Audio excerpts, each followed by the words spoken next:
Tangina mga boss, gulo-gulo na to, balagbagan na, rambulan na dun sa Kongreso. Tangina kasi mga congressman to, kayo na nga yung nangungunang gumawa ng gulo at drama dyan sa Kongreso kasi nga gusto nyo yan eh.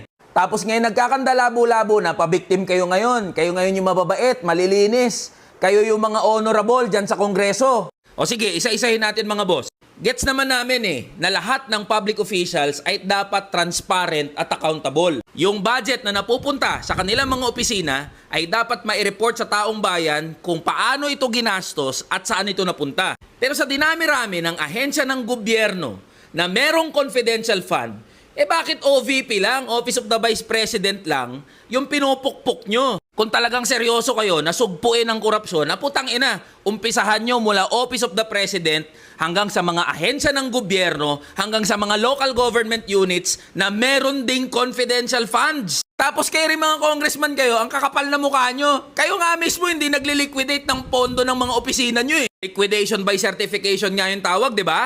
Di nga kayo nagpo-provide ng resibo kung saan nyo ginastos yung pondo na nilagak sa mga opisina nyo. Tas ngayon, galit na galit kayo, ang lalakas nyo mamulis, mga ulol pala kayo eh. Pangalawa mga boss, wala namang malinaw na legislative purpose yung mga hearing na ginagawa ng Kongreso. Okay, parte ng trabaho ng Kongreso na magpatawag ng mga hearing. Nasa konstitusyon natin yan eh. Pero malinaw yan na hearing in aid of legislation. O anong malinaw na legislative purpose ng mga hearing? Walang katapusang hearing na pinagagawa nyo. Minin nyo na kasi na political persecution yan sa mga kalaban ng administrasyon. Ang mas masama, ang pinupuruhan nyo, yung mga maliliit at ordinaryong kawani lang din ng gobyerno. Pagsalungat sa gusto nyo mangyari, pag hindi nyo narinig yung gusto nyong marinig, ipapasight in contempt nyo, ipapakulong nyo, haharasin nyo. Diba ilang beses na nangyari yan sa mga hearing? Yung mga resource person at mga staff ng mga ahensya na pinapatawag nyo, inagde-detain nyo dyan sa Kongreso. Pangatlo, para saan ba talaga itong mga hearing na ginagawa ng Kongreso?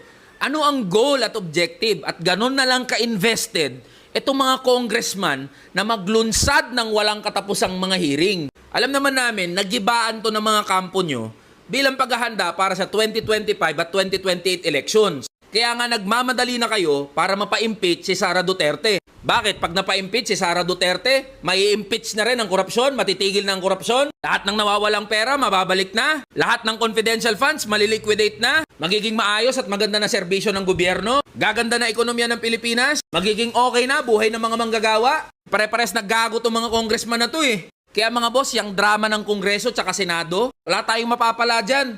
Dehado pa nga tayo eh. Kasi sa halip na pag-usapan, yung iba pang mga mahalagang issue, gaya ng sahod, provincial rate, walang ibang inatupag itong mga congressman natin, kundi magbalagbagan at magrambulan sa Kongreso.